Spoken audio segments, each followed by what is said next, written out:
Welcome. So good to be with you on this Wednesday as we get together for a little midweek Bible study and devotional time. So glad you've taken some time out of your day, out of your week to join us to dive into God's Word and hopefully be uplifted and encouraged and maybe even a little bit challenged by what He has to say to us.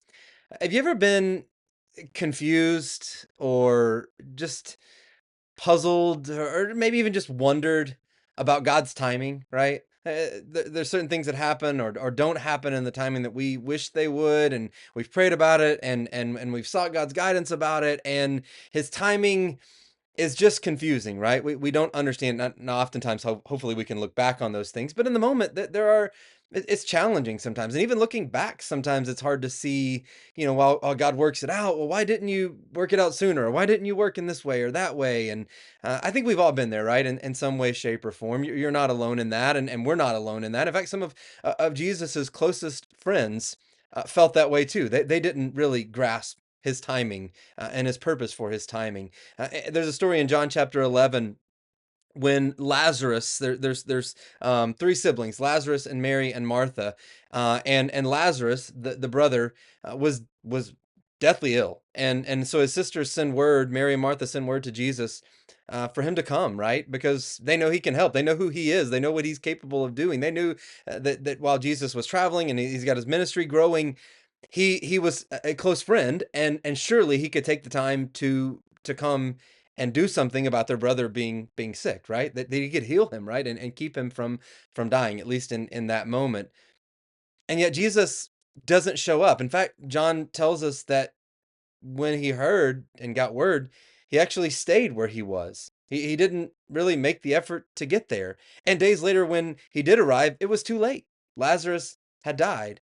And Mary and Martha were not only just grief stricken, right, in the midst of losing their brother, but also at the same time deeply troubled at trying to wrap their heads around why didn't Jesus come, like a seeming lack of concern on his part. In fact, Martha says as much. She says, Lord, if you'd been here, our brother wouldn't have died.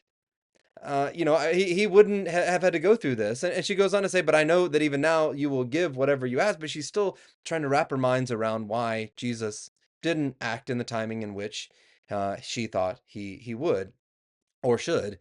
Jesus goes on to say to her, your brother will rise again. Now, he's got a very specific thing that he's about to do. She doesn't fully grasp that. And even hearing Jesus's words, the sisters are probably wondering, you know, what are you thinking now, right? I mean, we could have even saved him from having to rise again, right? Whatever that means, whatever they think that means. Jesus goes on to say, though, whoever lives by believing in me will never die. And so even though they don't wrap their minds around that, he's calling Martha and Mary as well to trust not just what he could do, but more importantly, who he is even in that moment. That he is, as he says, the resurrection and the life. And as they traveled to Lazarus's 4-day-old gravesite, he's been dead for 4 days, that's what John tells us. Martha even questions Jesus's timing again, right? What are you doing and how are you going to, work in this? And her response, or his response to her was clear. Did I not tell you that if you believed, you would see the glory of God? And so in that moment, he's still calling her to trust in his timing, even though she doesn't understand it. Jesus then, if you know the story, he prays to God, gives thanks to God, and he does so in a loud enough way that everybody around him can hear because he wants them to understand this is all from God and giving the glory back to him and praise to him and showing who Jesus was in that moment. He then calls Lazarus out from the grave. Lazarus, come out, he says. And Lazarus does, still wrapped in grave clothes, and yet fully alive, walking out of that tomb. And it's an incredible story with an incredible ending and a lot of details throughout the story that just make it a very powerful story. Not the least of which, again, is Jesus's timing and trying to wrap our minds around those things. And certainly the most important part of the story is that he is the Lord of life and he's the Lord of death and or Lord over death, and he is the resurrection and the life, and he shows that in raising Jesus or Lazarus from the dead. But again, I just want to call our attention back to his timing in those things, and how sometimes it just doesn't match up with the way that we think he should. He showed up exactly when he needed to, and in the ways that he needed to. Um, but But when he shows up in our life, sometimes it doesn't always make sense, right? We want him to show up in this way. We want him to work in this way and in this timing, and yet it doesn't work out exactly the way that we had planned. And yet even when we don't understand, I think what Jesus is calling us to, just as he was calling Mary and Martha to, is to know that he can be trusted. I love what Isaiah chapter 55 says. For my thoughts, God says this, for my thoughts are not your thoughts, neither are my ways your ways, declares the Lord. As the heavens are higher than the earth, so are my ways higher than your ways, and my thoughts than your thoughts. But there's even more going on in this story than just timing, or more to the timing than just the time of day or when he shows up.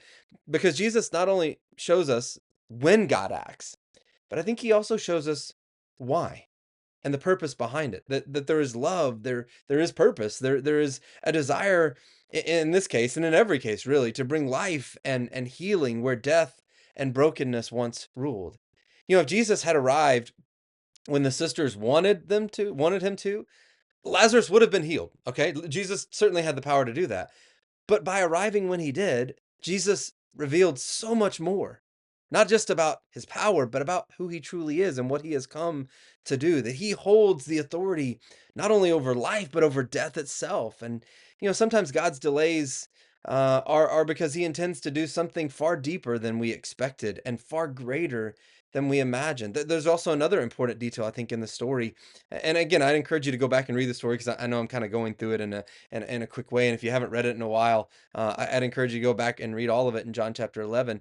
But it's interesting in the story, Jesus doesn't stand at a distance at the grief that Mary and Martha are experiencing. And he doesn't call them out of the grief even. In fact, he enters into the grief with them. He weeps with them. It's in this story that we're introduced to the shortest verse in the Bible and perhaps one of the most profound verses in the Bible. Just two words. Jesus wept, which shows us how he enters not only into their grief, but into ours as well. He feels what they feel and what we feel.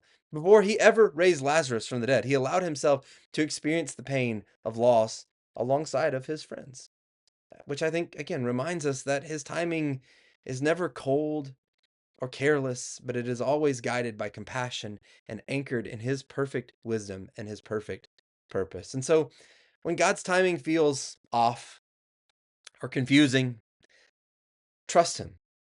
I mean, that's what he calls us to do, right? And he still asks the question, just as he asked of Martha, do you believe this? Not, do you understand everything? Not, does this make sense to you? But do you trust me? Because the God who called Lazarus out of the grave is still calling us to life today. And his timing, even when mysterious, even when it doesn't make sense, is always filled with love and purpose and resurrection power. Hope you have a blessed day. God bless.